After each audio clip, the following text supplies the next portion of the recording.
व त्याचे गौरव करू, कारण कोकऱ्याचे लग्न निघाले आहे. Praise the lord. ही जी घटना घडलेली आहे ही या पृथ्वीवरती घडलेली नाहीये, ही स्वर्गामध्ये तयारी चाललेली आहे. ज्यावेळेस आपण रॅप्चर होऊन स्वर्गामध्ये जाणार आहोत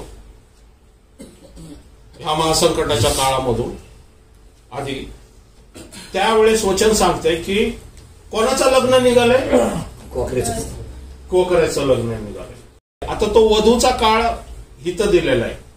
ज्यावेळेस आपण पृथ्वीवरती येणार आहोत 1000 वर्ष राज्य करायला, त्यावेळेस आपण वधूचा पोशाख करून या पृथ्वी तलावरती येणार आहोत. कारण आता वर जो आहे ना ह्या पृथ्वीवरती राज्य करायला येणार आहे वधू सकट. कारण राजा असल्यावर राजाला राणी पण असते ना, बरोबर आहे ना. मग राजा आता यरुशलेमच्या मंदिराच्या सिंहासनावर बसणार आहे आणि त्याच्या ज्या राणी आहेत या त्याचे जे विश्वासणारे आहेत ते संपूर्ण जगावरती राज्य करतील. Praise the Lord. तो तिथून कंट्रोल करणार आहे आणि आपण राज्य करणार आहोत पुढं. ओके, आता तो समय आलेला आहे, ती वेळ आलेली आहे स्वर्गामध्ये 7 वर्षाच्या महासंकट काळ. पण आपण आता शिकतो की येशू ख्रिस्ताला, ब्रदर, मग येशू ख्रिस्ताला सामोरे होण्यासाठी इथं असं कुठं काय आहे का? तेच सांगतोय, नीट ऐकून घ्या. हा, पुढे वाचा. कोकऱ्याचे लग्न निघाले आहे आणि त्याच्या नवरीने स्वतःला सजविले आहे. हा, काय केलेले? त्याच्या नवरीने स्वतःला सजविले आहे. बरोबर आहे. स्वतःला सजवलेलं आहे. देवाने तिला सजवलेलं नाहीये. वचन नीट बघा, तिथं स्वर्गामध्ये तिने स्वतःला सजवलेलं आहे. हे सजवायचं जो टाइम आहे ना, हे आता आपण करत आहोत. स्वर्गात सजवलं जाणार नाही तुम्हाला. इथं पहिल्यांदा प्रिपरेशन असणार कुमारिकेला, नंतर तिथं मग ज्यावेळेस आपण इथं स्वतःला सजवू त्यानंतर मग वरती वधू म्हणून आपल्याला एक पुढचा जो काळ आहे येशू ख्रिस्ताबरोबर पृथ्वीवरती येण्याचा आहे ना, त्यावेळेस वधूने स्वतःला सजवलंय म्हणून ती वारासमोर उभं राहण्याच्या लायकीची आहे. कारण कोकऱ्याचं लग्न निघालेलं आहे असं वचन सांगते तिथं, बरोबर. आणि नवरीने, आता ती कुमारिका कोण झालेली आहे? नवरी झालेली आहे. आता लग्नाचा विधी आता सुरू होणार आहे, पण स्वतःला सजवलेले. मग आता हे सजवणं म्हणजे काय? बरोबर आहे ना. एखादी मुलगी आपल्याला सजवते म्हणजे गाऊन घालते, मेकअप करते आणि बाकीच्या गोष्टी पण असतात सगळ्या. केसापासून पार पायापर्यंत सगळं सजवलं जातं. ती पण ती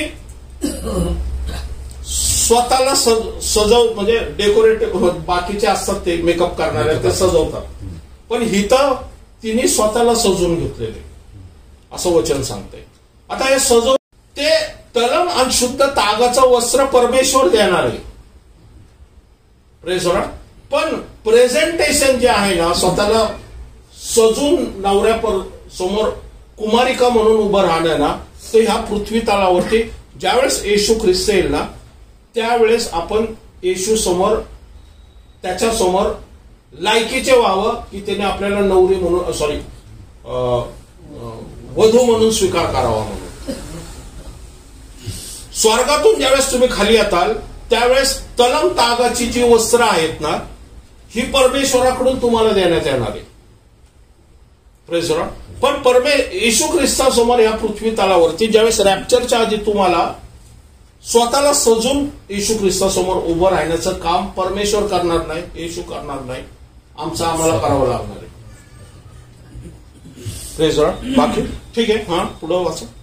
आता हे स्वतःला सजवणं म्हणजे काय? हा, ते तागाचे तलम वस्त्र म्हणजे पवित्र जनांची नित्यकृत्य आहेत.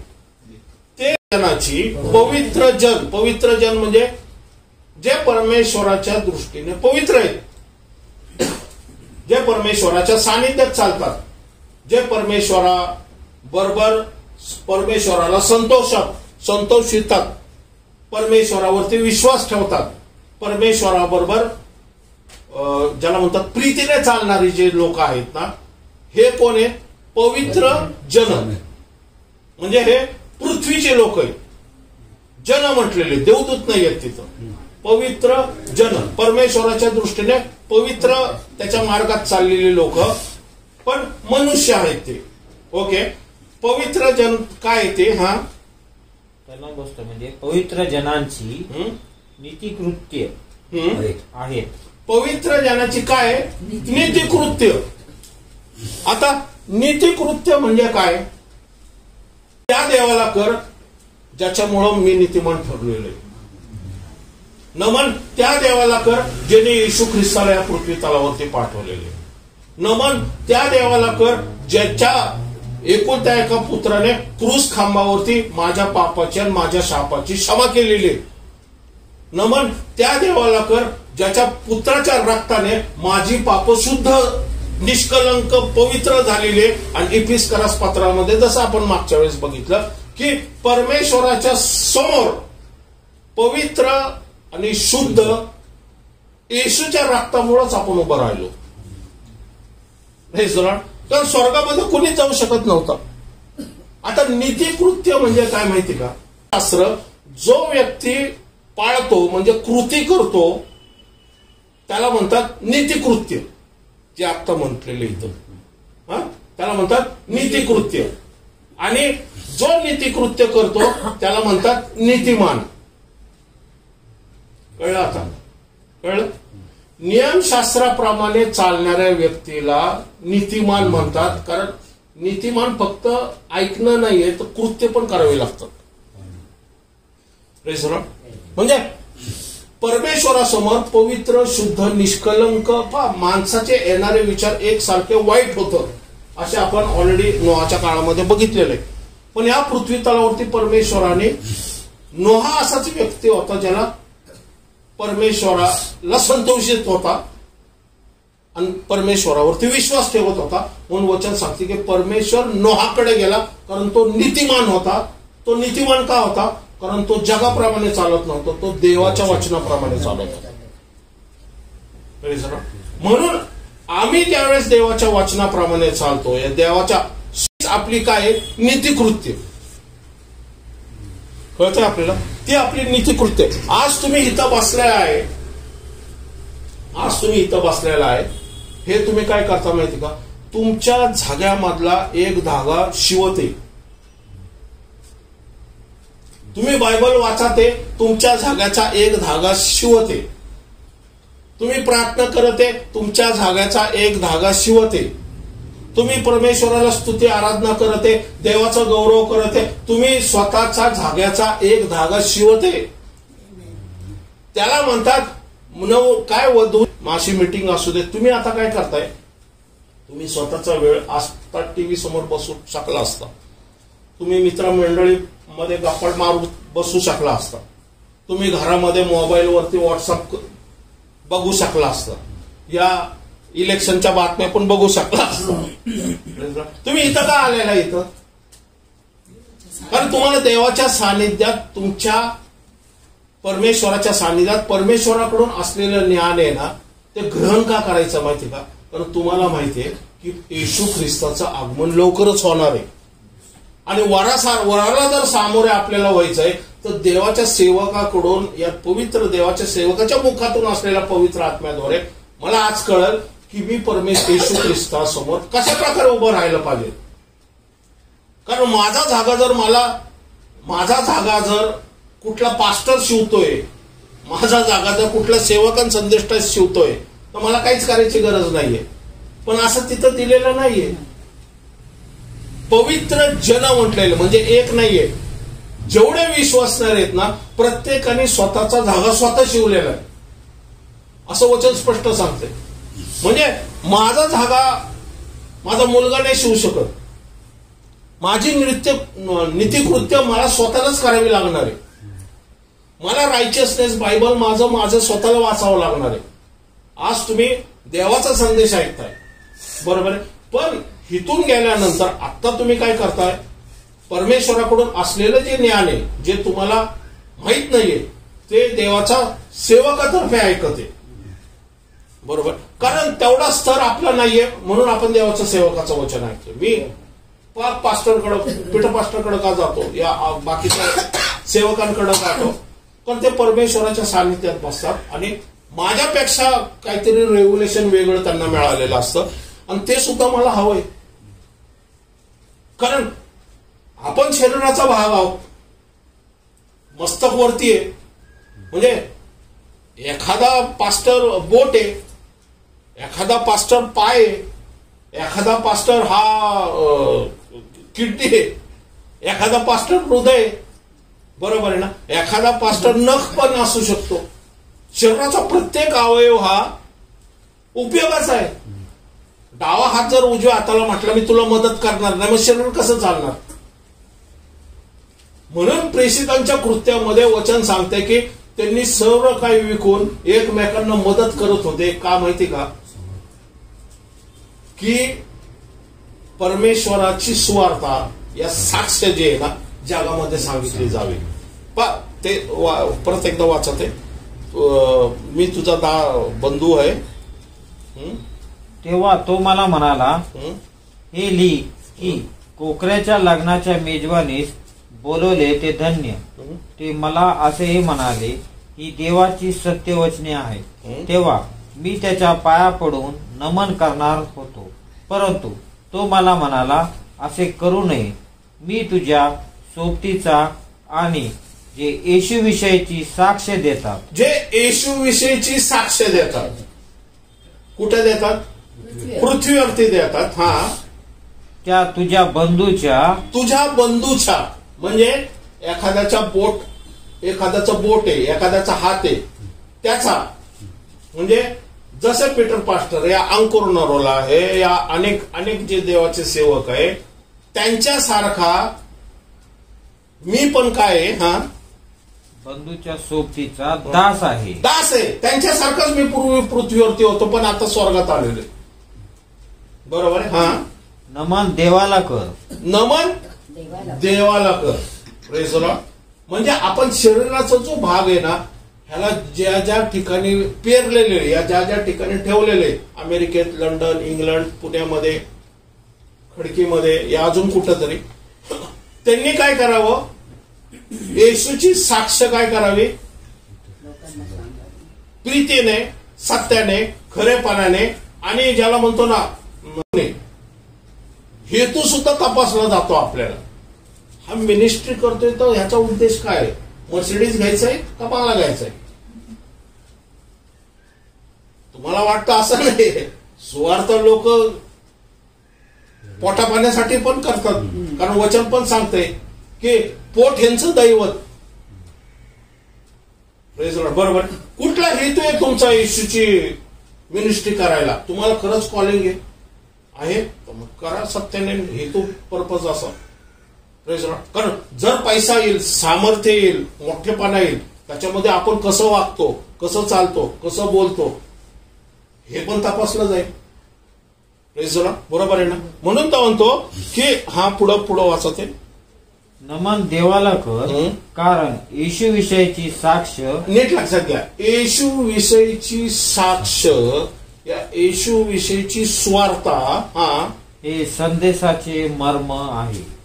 हेच मर्म आहे. मर्म म्हणजे ज्याला म्हणतो ना आपण, हेच फर्स्ट प्रायोरिटी जे आहे ना, ही येशूची साक्ष, या येशूची सुवार्ता आहे ना, पृथ्वीवरचं हेच प्रथम प्रत्येक विश्वासणाऱ्याचं काम आहे.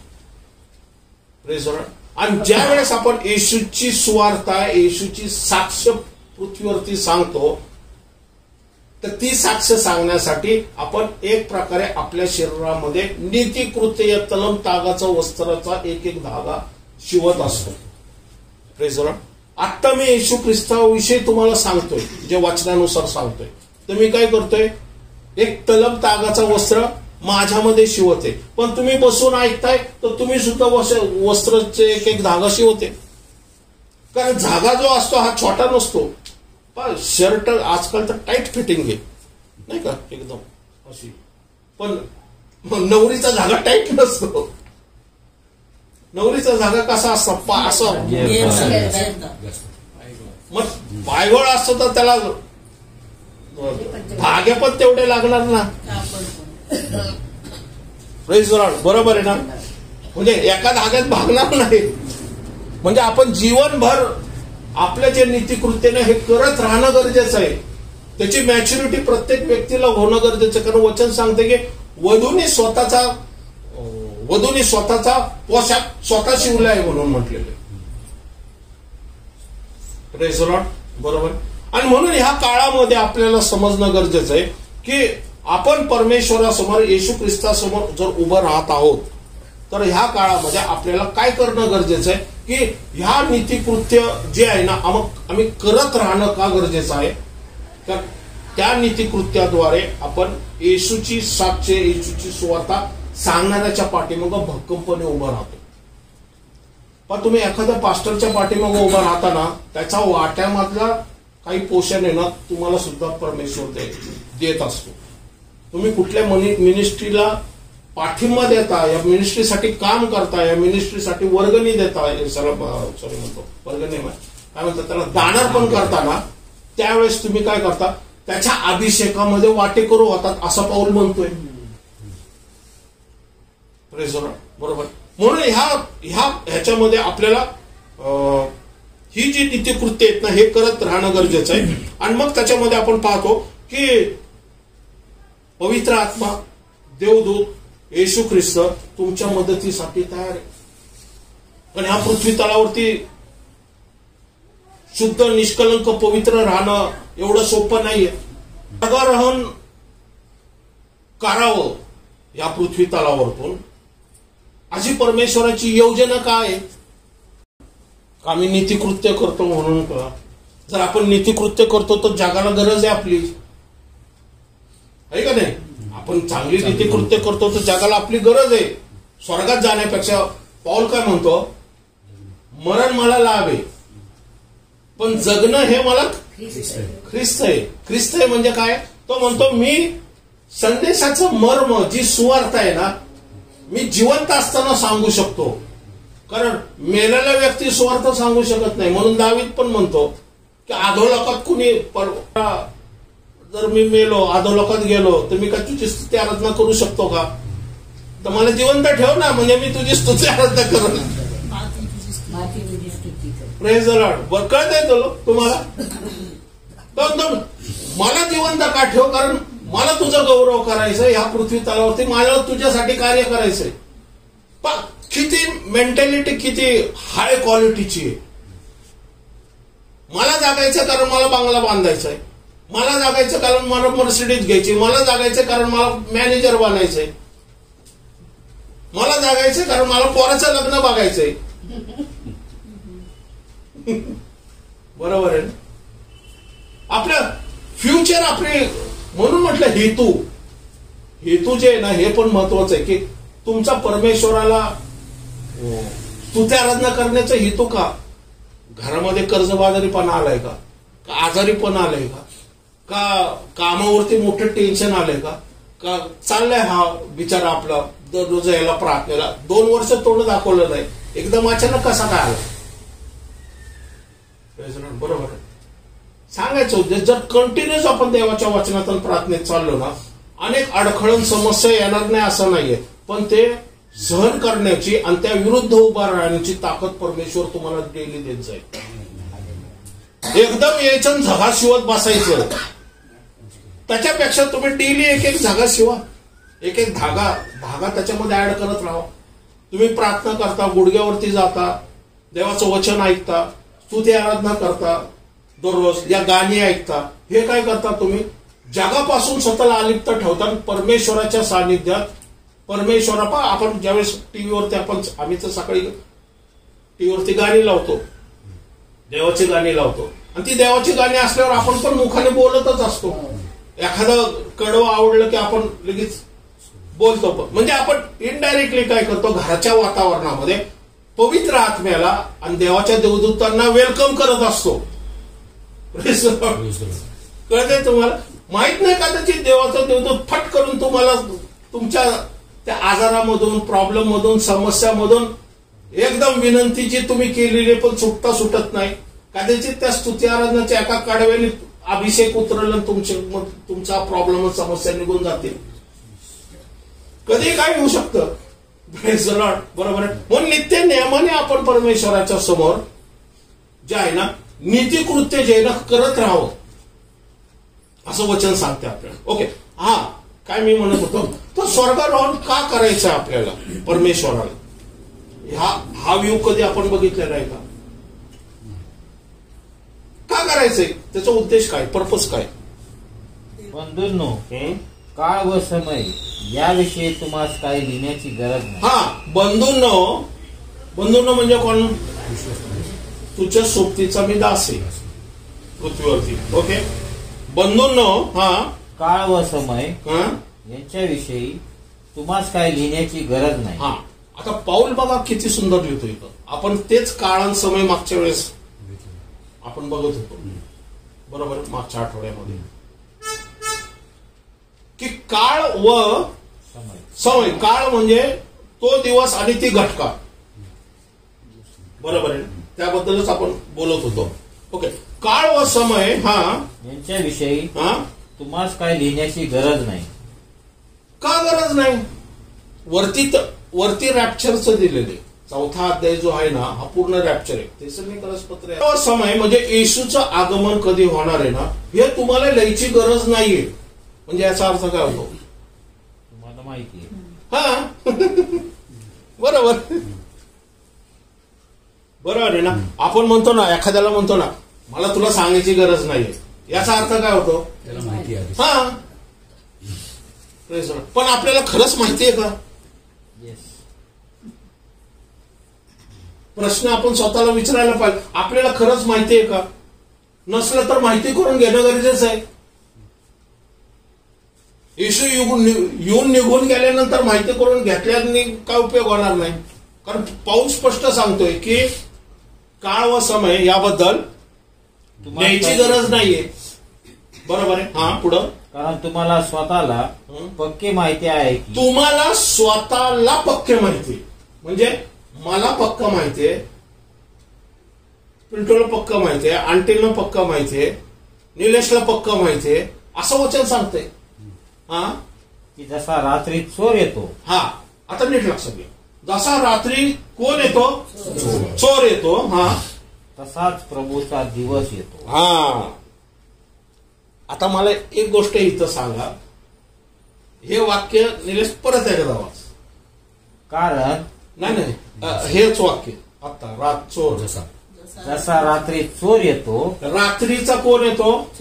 चोर येतो. हा, तसा हा प्रभूचा दिवस येतो. हा, इथं दिले रात्रीच पा म्हणजे एक जर म्हटला प्रभू जो आहे ना रात्री सारखा येणार आहे, चोरासारखा येणार आहे. प्रभू काही चोर आहे का? म्हटलं नाही बाबा, तसं नाही लिहिलेलं इथं. कारण वाचनाची फोड आहे ना नीट जर केली नाही ना मग प्रॉब्लेम होतो. कारण मोस्टली प्रगटीकरणाच्या संदेशामध्ये तर खूपच प्रॉब्लेम होतो. कारण आत्म्याने नीट तुम्हाला उलगडा केल्याशिवाय ना, कारण पौलाची जी भाषा आहे ना, भाषाशैली आहे ना, ही प्रथम आपल्याला समजून घेणं गरजेचं. तो कुठल्या वेळेस कशा प्रकारच्या गोष्टी सांगतो. पावलाचा नेहमी काय करतो माहिती का? तो एक विषय घेतो ना, त्याच्याबरोबर अजून तो काहीतरी दुसरं एक उदाहरण टाकत असतो त्याच्यामध्ये, आणि त्याच्यामध्ये लोक मोस्टली कन्फ्युज होऊन जातात. आता जसा प्रभूचा दिवस येतो हेच लिहायचं ना, चोराचा कशाला मध्ये लिहायचं रात्र आहे? वरती तर म्हणतो तुम्हाला माहितीये, काळ व समय तुम्हाला माहितीये. हा, आणि मग प्रभूचा दिवस होतो असं यायचं मध्ये परत त्याने चोर का घातलाय? त्यामुळे लोक कन्फ्युज होऊन जातात. ते म्हणतात नाही येशू चोरासारखा येणार. मग इथं लिहिलेलं काय पा, जसा रात्रीचा चोर येतो. चोर कधी येतो? रात्रीचा. पण तिथं वचन सांगते की तसा प्रभूचा दिवस येतो. तसा प्रभूचा दिवस येतो. चोर हा नाही, ठीक आहे, नीट लक्षात. इथं दोन फक्त ठेवा, चोर रात्रीचा येतो, प्रभू दिवसाचा येतो असं वचन सांगते. नीट बघा तिथं. बायबल नसेल तर आता बायबल नीट बघा, ते वचन काय सांगते ते. चोर कधी येतो? रात्रीचा आहे. पण तो चोराचं उदाहरण काय दिलंय? तसं प्रभू दिवसाचा येतो असं म्हटलेलं आहे. म्हणजे खरं येशू दिवसाचा येणार आहे का? अरे नाही रे बाबा, तसं नाही लिहिलेलं आहे तिथं. नीट समजून घे. Praise the Lord. कळते तुम्हाला? Praise the Lord. कळतंय? हा. आता हे काय रहस्य नाही, हे आपण शिकूया. हा, पुढे वाचा. जसा रात्रीचा चोर येतो तसाच प्रभूचा दिवस येतो. शांती आहे, निर्भय आहे असे ते म्हणतात. शांती आहे, निर्भय आहे असे ते म्हणतात. कोण म्हणतात? ते म्हणतात. आता ते कोण आहे हे पण कन्फ्युजन आहे. बरोबर आहे. हा. तेव्हा गरोदर स्त्रीला ज्याप्रमाणे अकस्मात वेदना होतात, गरोदर स्त्रीला ज्याप्रमाणे अकस्मात वेदना होतात, हा, त्याप्रमाणे त्याचा अकस्मात नाश होतो. त्याचा अकस्मात नाश होतो. म्हणजे शांती आहे, निर्भय आहे असं कोण म्हणतात? अविश्वासणारे, ज्यांचा नाश होणार आहे ते. अविश्वासणारे म्हणजे त्यांच्यासाठी चोर जसा रात्रीचा येतो तशी ती लोक आहेत. येशू चोरासारखा नाही ना. नाही, दिवसाचा नाही, पण प्रभूचा दिवस येतो. दिवस येतो असं म्हटलेलं आहे. प्रभूचा दिवस येतो. चोर हा रात्रीचा येतो. चोर कशाला येतो? की तुम्ही कष्टाने, श्रमाने, मेहनतीने, बुद्धीने, ज्ञानाने कमवलेली जेवढी संपत्ती असते ना, ही ज्यावेळेस तुम्ही तिजोरीत ठेवता आणि शांत, बेसावध आणि आरामात तुम्ही झोपता आणि तो येऊन काय करतो? डल्ला मारतो, घेऊन जातो. पण ते त्याचं असतं का? नाही. ते तुमच्या श्रमाने, कष्टाने कमवलेलं असतं. पण तुमचं मौल्यवान गोष्ट तो पळून घेऊन जातो.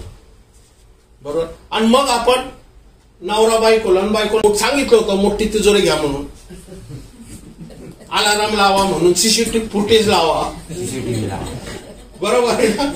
गेलं ना, 2-4 लाखाचं गेलं, आता 5-6 लाखाचं गेलं सगळं. बरोबर आहे ना? तुम्ही झोपल्याच का होता? तुम्हाला सांगितलं लवकर तिथं कड्या लावा. विदाऊट कड्या लावा. कुत्र पाळा एक. बरोबर ना? कुत्र पण पाळत नाही. पण घटना तर घडून गेली. घटना घडून गेल्यानंतर शोक करण्यात अर्थ नाहीये. म्हणून तिथं दिलेलं की रात्रीचा जसा चोर येतो ना, तसं शांती आहे, निर्भय आहे असं ते म्हणतात. आणि जसं गरोदर स्त्रीला अकस्मात काळा येतात, बरोबर आहे ना, आणि मग त्यांचा नाश होतो वचन सांगते. कारण त्यांनी तयारी केलेली नाहीये. कळते तुम्हाला? त्यांनी तयारी केली नाही. कसली तयारी केलेली नाहीये. हा, पुढे वाचा. वेदना होता त्याप्रमाणे त्याचा अकस्मात नाश होतो आणि ते निभवणारच नाही. ते निभवणार नाहीये. कोण निभवणार नाहीये? ज्यांना काळ आणि समय माहिती आहे ते का? काळ आणि समयवाले निभवणार आहेत. बरोबर.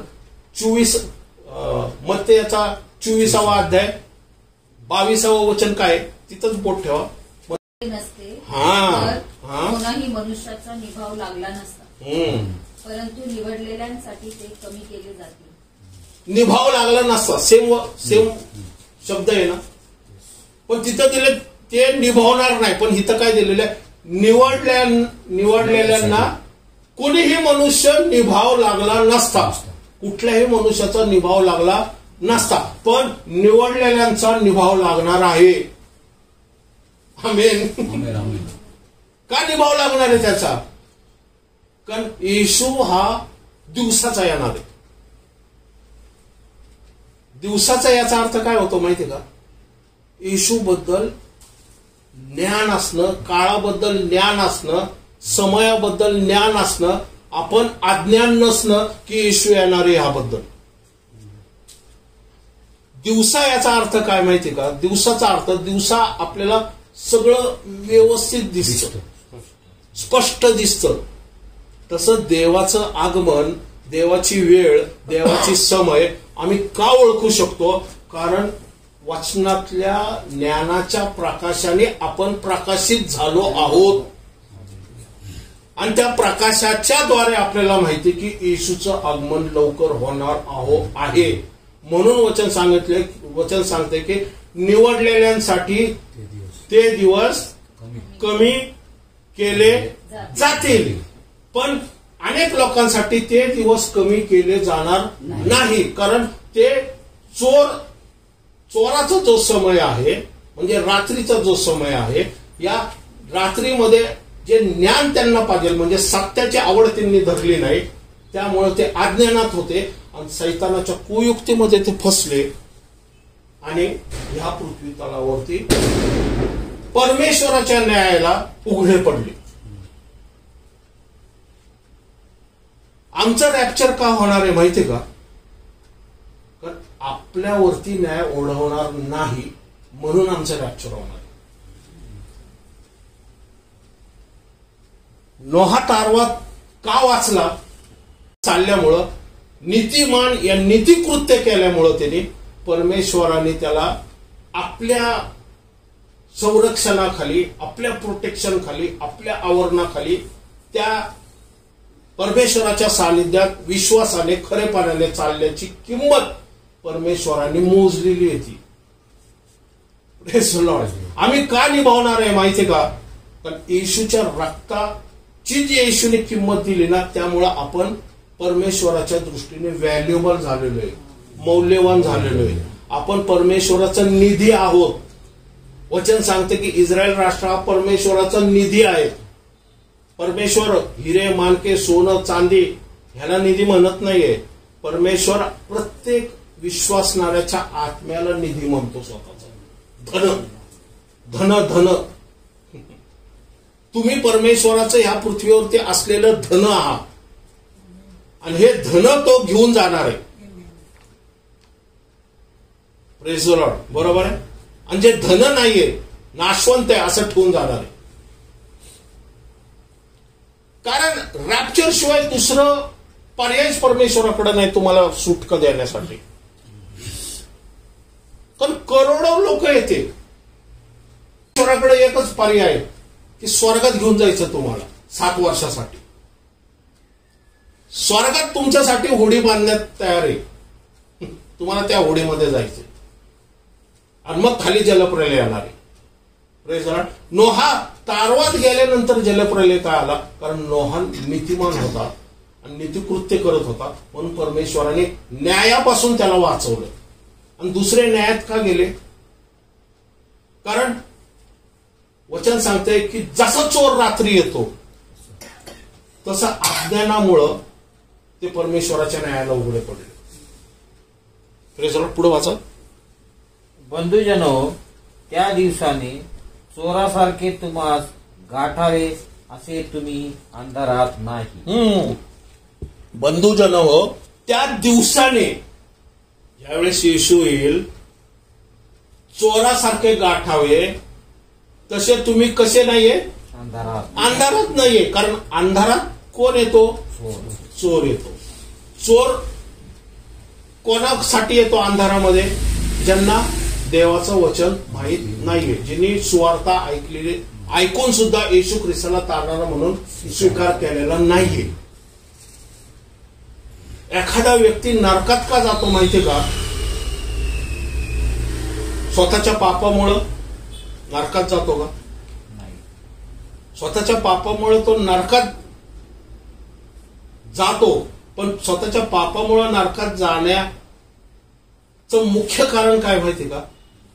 कारण पापातून सुटका करणाऱ्या येशूचे तिने तारणारा म्हणून स्वीकार केले. कारण तुम्हाला पर्याय उपलब्ध आहे आणि त्या पर्यायाकडे जर तुम्ही दुर्लक्ष केलं तर तुम्ही अंधारात चोर तुम्हाला गाठल आणि अधोलोकात घेऊन जाईल. कारण तुमचा न्याय आता परमेश्वर करणार आहे. कारण विश्वासणाऱ्यांवरती न्याय येणार नाही. का नाही येणार नाही विश्वासणाऱ्यांवरती? स्वीकार केला नाही. अहो, तुमचा माझा न्याय तिने क्रूस खांबावरती घेतलाय. तुमच्यावर माझे ऋणपत्र, पापाची जी पत्र लिस्ट आहे ना, तिने क्रूस खांबावरती खेळ्याने ठोकून रद्द ठरवली, असं फिलिपिन्स पत्रामध्ये म्हणतो. म्हणून आमच्या आत्म्यावरती 0 पाप आहे. पण त्यांनी टाळणारा म्हणून स्वीकार केला नाही, पण पाप केली. कारण आपण पण पाप केलेली, बरोबर आहे. मग आपण पाप केले, मग आपण अधोलोकात का गेलो नाही? कारण आपण त्याचा टाळणारा म्हणून स्वीकार केला नाही. त्यांनी आमची पाप त्या क्रूस खांबावरती खेळल्यामुळं मी आता नीतिमान झालो, मी आता पवित्र झालो आणि परमेश्वरासमोर उभा राहण्याच्या लायकीचा झालो. आणि म्हणून मी स्वर्गात चाललोय. मी माझ्या स्वतःच्या कृत्याने स्वर्गात नाही चाललेलो. पण माझं काम काय माहिती का आता, की परमेश्वराच्या तो जो पवित्रपणा येशू ख्रिस्तापासून मला प्राप्त झाला ना, तो मला कंटिन्यूस मला नीतिमानपणामध्ये चालवत राहणं गरजेचं आहे. कारण पेत्र काय म्हणतो की त्या कुत्र्यासारखं होऊ नका. परत पापाचे दास्य आपण होता कामा नये आपण. आणि एक ब्युटी काय दिलेली माहितीये का आपल्याला, की एखादा व्यक्ती येशू ख्रिस्ताचा तारणारा म्हणून स्वीकार केल्याने दुसऱ्या दिवशी सिगरेट, दारू, तंबाखू नाही सोडणार. हे परमेश्वराला पण माहिती. पण देवाच्या वचनात प्रार्थनेत बसून, देवाच्या वचनातून प्रकाश घेऊन, परमेश्वराच्या देवाच्या आत्म्याकडून सहाय्यता घेऊन, सैतानाच्या त्या सैतानाकडून असलेलं ते जे व्यसन आहे, ते बंधन आहे, त्याच्यातून सुटका करण्याची परमेश्वराची जी योजना जर आपण स्वीकार केली ना, तर आमचं दारू, व्यसन, सिगरेट, तंबाखू, राग, लोभ, मोह, मत्सर, जारकर्म या सर्व गोष्टी सुटण्याची परमेश्वराने उपलब्धता दिलेली आहे.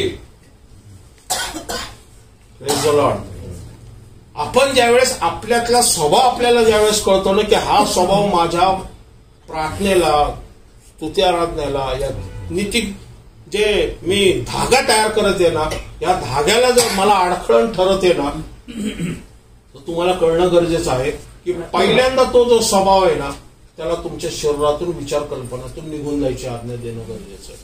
बाकी सर्व गोष्टी सोडून द्या, फक्त त्या स्वभावाला आहे ना पहिल्यांदा तुमच्या शरीरातून कसा लात मारून हाकलून द्यायचं, ह्याकडे कॉन्सन्ट्रेशन द्या. आणि ते जर कळत नसेल तर पवित्र आत्मा तुम्हाला दाखवल. कारण वचन सांगते पवित्र आत्मा हा आम्हाला काय दिलेला आहे माहिती का, तो दोषी ठरवत नाही आम्हाला.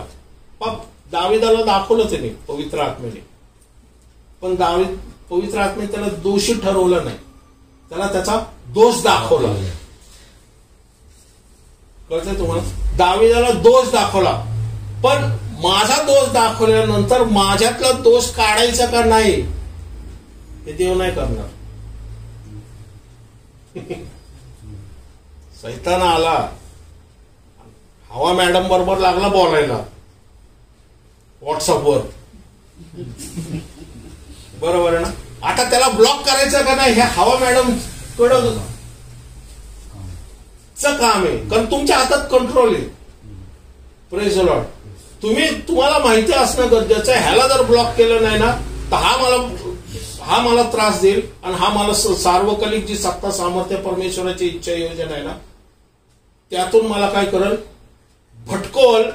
आणि मला चोरासारखं माझं ज्याला म्हणतो ना आपलं नीतिकृत्याचा धागा मी जो शिवतोय ना, त्याच्यामध्ये अडखळण आणण्याचा प्रयत्न हा करतो. म्हणून पवित्र आत्मा आपल्याला दोष दाखवतो, आणि ज्यावेळेस आपल्याला दोष दाखवतो त्या आपल्याकडे काय आहे, परमेश्वरा माझ्याकडून चुकी झाली, मी पश्चाताप करतो, मी तुझ्याकडे काय करतो, क्षमा मागतो. ज्यावेळेस आपण पश्चातापाने क्षमा मागतो, वचन सांगते की परमेश्वर आपल्याला 60च्या 70 पट क्षमा करायला तयार आहे. आणि मग आपण काय करतो, जसा उधाळ्या पुत्रासारखा ट्रॅक सोडलेला असतो, परत आपण ट्रॅकवर येतो आणि परमेश्वराचे परत आपण आपला जागा ओळखायला सुरुवात करतो. Praise the lord. ही आयुष्यभर चालणारी प्रक्रिया आहे. हा, पुढे वाचा. कारण तुम्ही सगळे प्रकाशाची प्रजा व दिवसाची प्रजा. Praise the Lord. तुम्ही कसे आहात? प्रकाशाची प्रजा आणि दिवसाची प्रजा. रात्रीचे नाही येत आपण. आपला नाश व्हावा या आपण निभावलो जाणार नाहीयेत असं आपण नाहीये. म्हणून आपल्याला काळ आणि समय जो आहे ना हा माहीत आहे असं पौल म्हणतोय. कारण तुम्ही प्रकाशाची प्रजा आहे. तुम्ही तो संदेश ऐकताय. आज रेव्होल्युशन संपूर्ण जगामध्ये ओरडून ओरडून देवाचे सेवक सांगतात ते. ज्याला जसं येतंय तसं तो सांगतोय. महत्वाचं ते नाहीये. महत्वाचं काय की परमेश्वराची सुवार्ता या प्रगटीकरणाबद्दल वॉर्निंग दिली जाते की तो येते तो येते तो येते. एखाद्याला घन ज्ञान आहे एखाद्याला नाहीये, नो प्रॉब्लेम. पण तो सांगतोय की येशू ख्रिस्त येते. पण तुम्ही कोण आहात? प्रकाशाची प्रजा आहात. म्हणून तुम्हाला आता कळणं गरजेचं की सैतानाचा मोठा हल्ला, या सैतानाचं मोठं शस्त्र तुमच्या विरुद्ध का उभं आहे माहिती का? कारण त्याला सुद्धा माहिती की तुम्ही स्वर्गारोहणामध्ये जाणार आहात. तुम्हाला हाताला तर जर त्याच्या हातातून जर तुम्ही सुटला तेच त्याला नकोय. म्हणून हे युद्ध चालू आहे. पण आपल्याला कळणं गरजेचं आहे की आपल्याला स्वर्गारोहण होऊन पृथ्वीवरतून जाणं अत्यंत गरजेचं आहे. कारण 7 वर्षाचा महासंकटाचा काळ माझ्यासाठी नाहीये. अँटिक्राइस्ट कोण आहे किंवा अजून पुढं नंबर 66 सिस्टीम काय करणार आहे ह्याचं मला काय त्याचं ज्ञान असणं गरजेचं आहे. ठीक आहे प्रगटीकरणामध्ये. पण मी प्रगटीकरण करत होतो. माझा विचार होता ना, मी जो कॉन्सन्ट्रेशन माझं संपूर्ण प्रगटीकरणाकडेच होतं. पण आता जसं परमेश्वर रेव्होल्युशन दाखवतोय ना, मला कळतंय की आपल्याला निभवण्यासाठी ठेवलेले ते निभवणार नाहीये. ह्या पंक्तीचा मला अभ्यास करायची गरज नाहीये. कारण निवडलेले निभवतील असं वचन सांगतं. मग निभवण्यासाठी मला काय करावं लागणार ना, त्याचा मी अभ्यास करणं गरजेचं आहे. बरोबर. निभवणार नाहीये मला काय करायचं पुढचं घेणं देणं. नाही देवा आपण जलप्रलयामध्ये पाणी किती येईल, मग ते खारट असेल का, मग ते घेतूनच भोगदं येईल का, नाही मी मग एक काम करतो गुहेत जाऊ का माउंट एव्हरेस्ट वरती जाऊ. आपली मनोवृत्ती बाहेर पाहिजे का आत पाहिजे? तारवात पाहिजे ना. बरोबर आहे ना. तारवात आपली मनोवृत्ती असली तर आपण तारवात काम करण्याची प्रक्रिया, या तारवात काम करण्याचं सर्व आपलं शक्ती फोकस ती त्याच्याकडे लावूया. पण मला बाहेर काही जो महाजल प्रलय ह्याकडे मला इंटरेस्ट नाहीये. पुढे वाचा. आपण रात्रीची व अंधाराचे नाही. कळतंय तुम्हाला? तुम्ही रात्रीचे अंधाराचे नाही तर तुम्ही प्रकाशाची प्रजा. यावरून आपण इतरांसारखी झोप घेऊ नये. इतरांसारखी झोप घेऊ नये. तर जागे व सावध राहावे. जागे आणि सावध राहावे असं म्हटले. झोप घेणारे रात्री झोप घेतात. झोप घेणारे रात्री झोप घेतात. कोण झोप घेतात? अविश्वासणारे. ज्यांच्या घरी चोर येणार आहेत. बरोबर. आणि आता लाडकी बहीण करणाऱ्यांना जाऊन विचारा येशू येणार माहिती का तुम्हाला? आज सकाळमध्ये फोटो आलेला आहे. एक जण म्हणतो 1,500 देणार लाडकी बहीण, एक म्हणतो 2,000 देणार, एक म्हणतो 3,000 देणार, एक म्हणतो 5,000 देणार. आणि सगळे मग ते आणि असे 2 गरीब असे थांबलेले आहेत समोर आणि ते म्हणतात कुठून देणार? तर ते सगळे म्हणतात तुमच्याकडूनच देणार आहोत.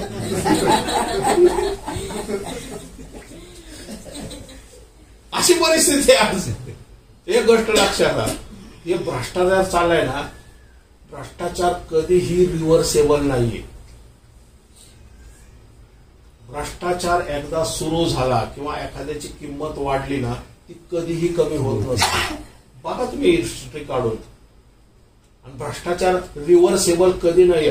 ही जगाची परिस्थिती अजून भ्रष्ट, अजून नाशवंत, अजून शापमय आणि अजून पापमय होणार आहे. म्हणून ह्या जगामध्ये एक असा राजा येणार आहे जो भ्रष्टाचार विरहित जीवन देणारा असणार आहे. तो 1000 वर्ष येऊन राज्य करणार आहे. आणि म्हणून कोणाला मला ह्या पृथ्वी तलावरतून घेऊन जाण्यासाठी तो येणार आहे. कारण आपण दिवसाची प्रजा आहोत, आपण अंधाराचे नाहीये. आपण देवाच्या वाचनाला वेळ देतोय. आज ह्या रात्रीच्या वेळेस आपण सगळ्या जगातल्या गोष्टी सोडून आपण देवाचं वचन काय ऐकायला आलो इथं.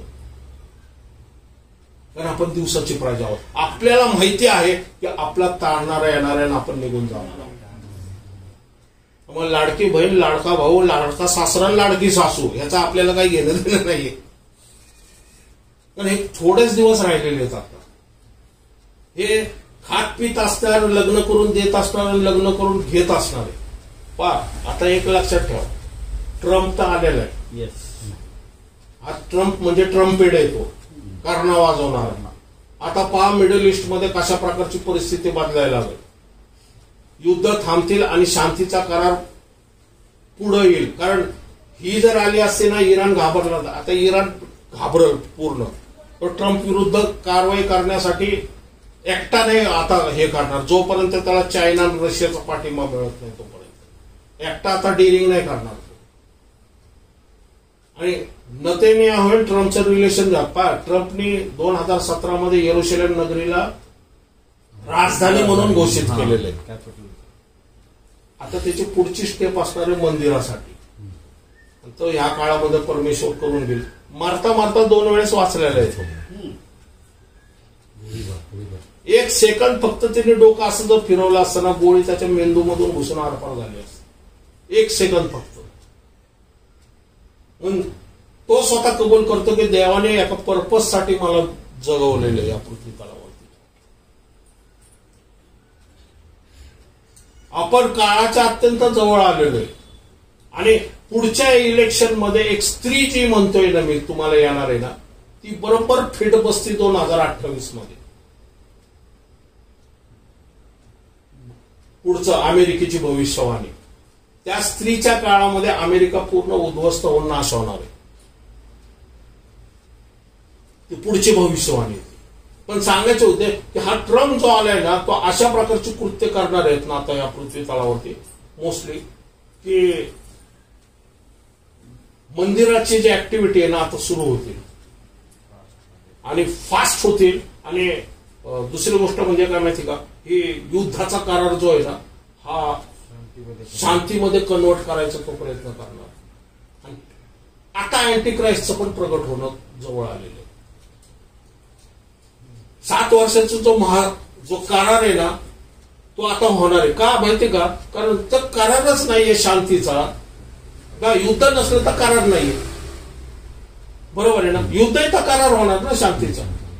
मग युद्ध चालू आहे, आता शांतीचा करार करणारा कोणतरी पाहिजे ना.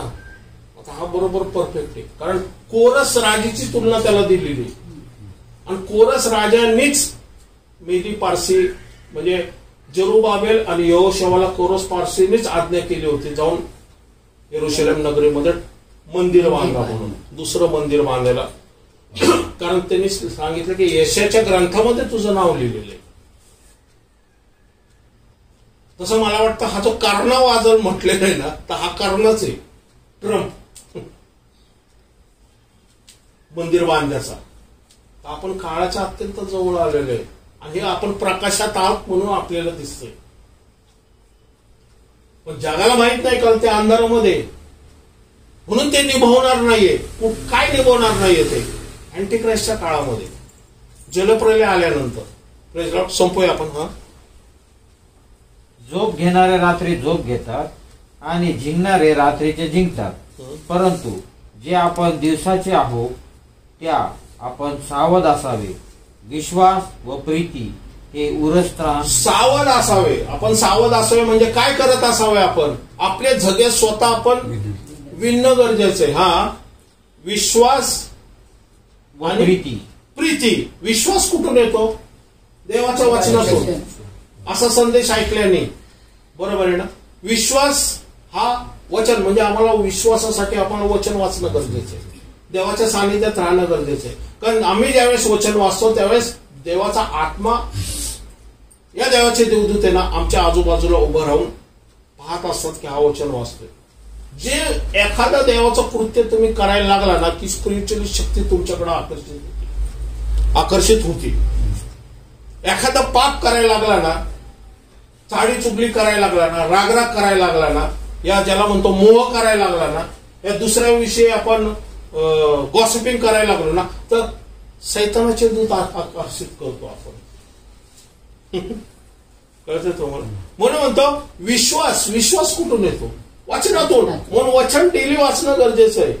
मी तर म्हणतो आज प्रत्येक व्यक्तीने सकाळी उठल्यानंतर 2-2 अध्याय तरी वाचणं गरजेचं आहे वचनातून. कारण वचनातूनच प्रकाश येतो, वचनातूनच ज्ञान येतं. हा, विश्वास आणि प्रीती कोणावरती? प्रथमतः प्रीती देवावरती आणि दुसरी प्रीती बंधूंवरती, एकमेकांवरती. Praise the Lord. बरोबर आहे ना? देवावरती प्रीती आहे पण बंधूंवरती प्रीती नाहीये, मग उपयोग नाहीये, कारण आउटपुट 0 आहे. विश्वास व प्रीती हे उरस्त्राण. विश्वास आणि प्रीती काय आहे? उरस्त्राण म्हणजे छातीचा भाग. हा, व तारणाची आशा हे शिरस्त्राण घालावे. तारणाची आशा हे काय? शिरस्त्राण. शिरस्त्राण म्हणजे मुकुट. विचार कल्पना, मुकुट. बरोबर. विश्वास प्रीती म्हणजे काय? आमचा स्वभाव. विश्वास कुठून येतो? वचन वाचलेले. प्रीती कुठून येते? स्वभावातून वाचलेले. ज्यावेळेस वचन वाचतात त्यामधून आपल्याला प्रीतीचा उलगडा होतो. म्हणजे आपण स्वभाव कसा असावा? प्रीतीमय.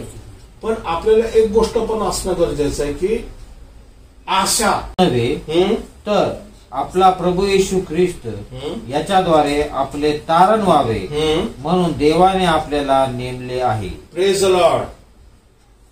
Praise the Lord.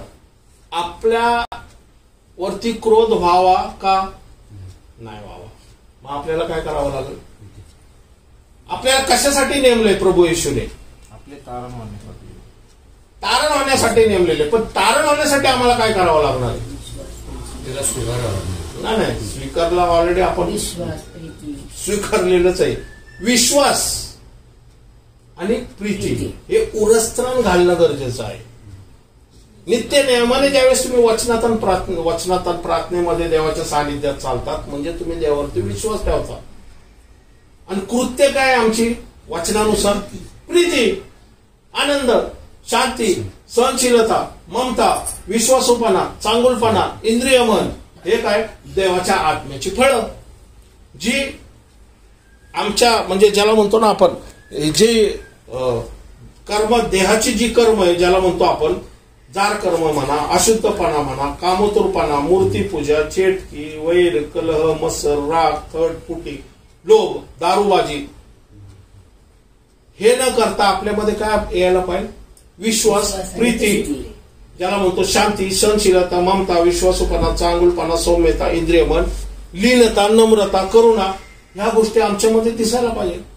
ते कधी? ज्यावेळेस आपण देवाच्या वचनामध्ये चालून देवाच्या सानिध्यात राहिल्यानंतर देवाचा आत्मा आमच्यातले जे कमी गुण आहेत या आमच्यातल्या ज्या उणेवा आहेत ना तो आम्हाला प्रगट करत. पण आम्हाला प्रगट झाल्यानंतर देवाच्या आत्मेकडे दुर्लक्ष करता कामा नये. आपण मी नाही बदलणार, तिने बदलायला पाहिजे असं नाही. बरोबर आहे. म्हणून वचन सांगते की आता येशू ख्रिस्त जगाचा उत्पन्न करता एवढा लीन झाला की त्याने शिष्याची येऊन पाय धुतले. म्हणतो जसं मी करतो तसं तुम्ही करा. बरोबर. सेवक तुम्ही कोण आहात? सेवक आहात. सेवकासारखं काम करा. आणि त्यांनी झगा उतरवला. झगा म्हणजे काय? तो तर असा झगा होता की एवढा मौल्यवान झगा होता की त्याला एकही शिलाई नव्हती. कसा झगा असेल काय माहिती. बहुतेक देवदूतांनीच विणलेला असेल. कारण त्या झग्यावरती चिठ्ठ्या टाकल्या म्हटलेले की मला पाहिजे म्हणजे बापरे तेवढा मौल्यवान असेल त्याच्यासाठी चिठ्ठ्या टाकल्या असं वचन सांगते.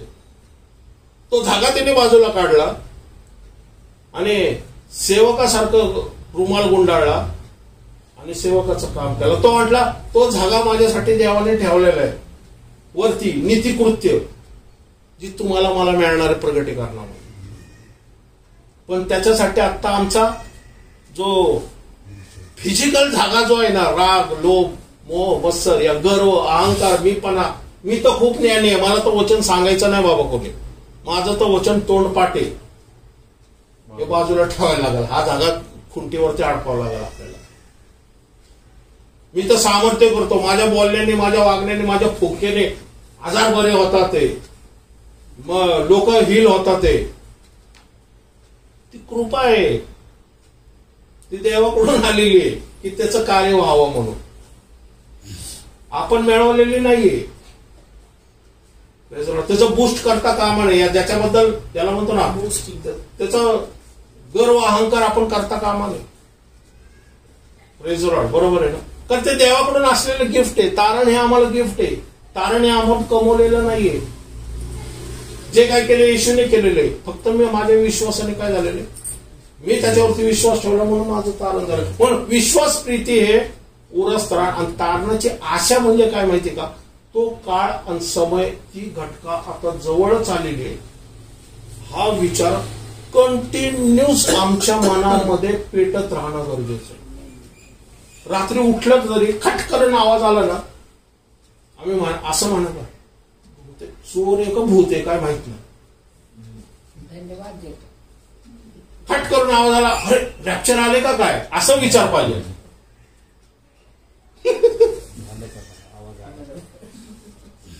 कर्णा वाजला तरी त्या दिवशी आमच्या बाजूला कर्णा माहित ना कोणी वाजवला, अरे आला का काय, का विचारसरणी आपली तशी पाहिजे. कारण काळ व समय हा आता येऊन ठेपलेला आहे. अमेरिकेत कर्ण वाजलेला ऑलरेडी. Praise the Lord. बरोबर आहे. 20-25 मार्च 20-25 आहे ना, हा 9th जुबली संपतोय आणि 10th जुबली म्हणजे शेवटचा जुबली आहे ना, हा सुरू होतोय.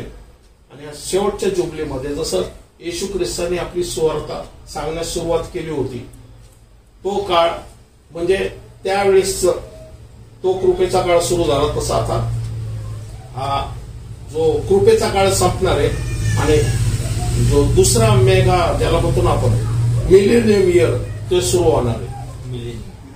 मिलेनियम 20-25 पासून आपण काळाच्या अत्यंत जवळ आहोत. म्हणून आशा जी आहे ना तुमची, ही आशा संपवतो मी.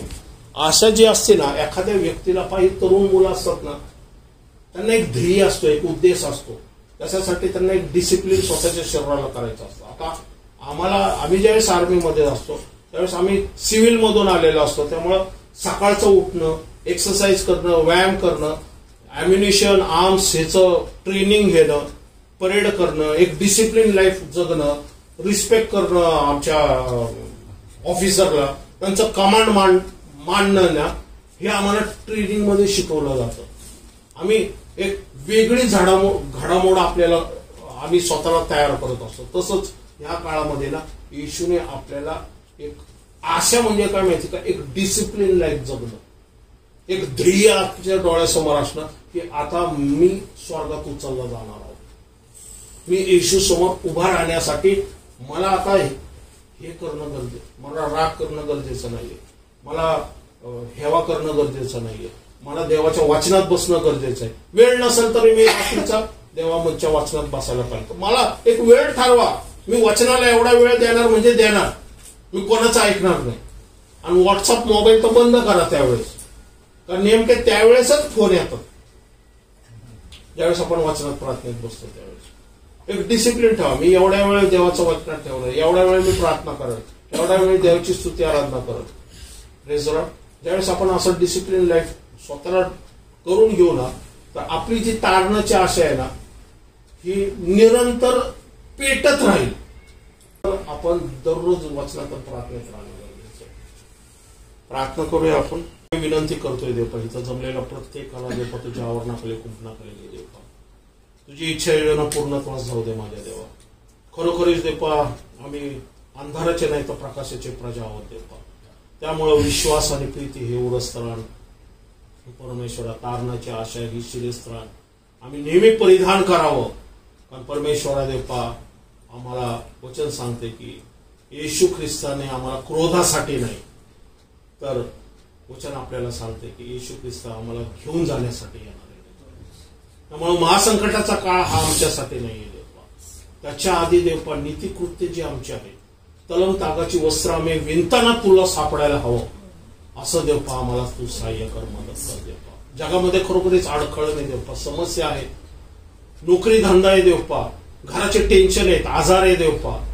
पण परमेश्वरा देवपा आम्हाला दररोज नीतिकृत्य करण्यासाठी आम्हाला तू पवित्र आत्मा आम्हाला सहाय्य मदत कर, शक्ती सामर्थ्याने भर देवपा. हे शरीर देवपा नेहमी मोहाकडं आकर्षित होत असतं. हा स्वभाव देवपा नेहमी जे काही शैतानाच्या गोष्टीकडे आकर्षित होत असतो. तर आम्ही देवपा ह्या स्वभावाला, आमच्या शरीराला वाचनात बसवावं, तुझ्या प्रार्थनेत बसवावं, तुझ्या स्तुती आराधनेत बसावं. आणि परमेश्वरा देवपा आम्ही नेहमी आमची नीतिकृत्य करावी आणि आमच्या धाग्याचा एक एक धागा दररोज आम्ही शिवावा, म्हणून आम्हाला तू सहाय्य मदत कर. आम्ही करू शकणार नाही, पवित्र आत्मा आम्हाला मदत कर देवपा. होली स्पिरिटला म्हणा मला मदत कर देवपा.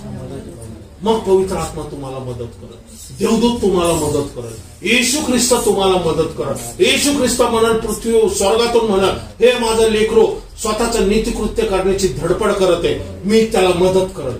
त्याच्या संकट समयामधून मी त्याला आजारातून बरं करल, त्याला कर्जबाजारातून मदत बरं कर, कर्जबाजारातून मुक्त करत, त्याच्या घराच्या समस्यामधून काढून टाकल मी, त्याच्या घराच्या टेन्शन मधून मी त्याला बाहेर काढत, त्याच्या लेकरा बाळांना मी आशीर्वादित करत, त्याच्या धनसंपत्तीला मी आशीर्वादित करत, त्याच्या येण्या जाणाऱ्याला मी आशीर्वादित करत, त्याच्या नोकरी धंद्याला मी बरकता देईल आणि त्याच्या हाडा सांध्यांना मी मजबूती देईल आणि दीर्घ आयुष्य देऊन त्याला तृप्त करत.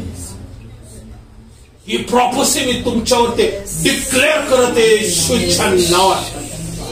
जर तुम्ही परमेश्वराच्या सानिध्यात नीतिकृत्य करताना आढळल तर देवाचा आशीर्वाद आता तुम्ही रिसिव्ह करा येशूच्या नावात.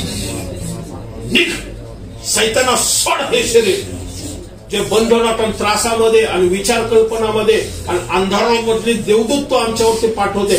तुला येशूच्या नावात मी निघून जायची आज्ञा कर. निघ सैताना, सोड सोड सोड यांचं फायनान्स, सोड यांचं शरीर, सोड यांचं माइंड. तुमच्या माइंडमध्ये भीती, माइंडमध्ये कन्फ्युजन, तुमच्या माइंडमध्ये येशूच्या नावात मी त्याला रिब्यूक करते. निराशा असेल निघून जाऊ दे. एक ध्येय, एक उद्देश देवपा त्यांना पवित्र आत्म्यातून दे. त्यांच्या उद्देशामध्ये चालण्यासाठी त्यांना पवित्र आत्म्यातून सहाय्य मदत कर म्हणून मी तुला विनंती करत आहे. त्यांना स्ट्रॉंग कर, भक्कम कर देवपा. पवित्र आत्मा आम्हाला तुझ्या मदतीची गरज आहे, तुझ्या शक्तीची गरज आहे, तुझ्या सामर्थ्याची गरज आहे. आमच्यामध्ये आत्मिक फळं वाढव, आमच्यामध्ये प्रीती येऊ दे, आमच्यामध्ये विश्वास येऊ दे, सहनशीलता येऊ दे देवपा.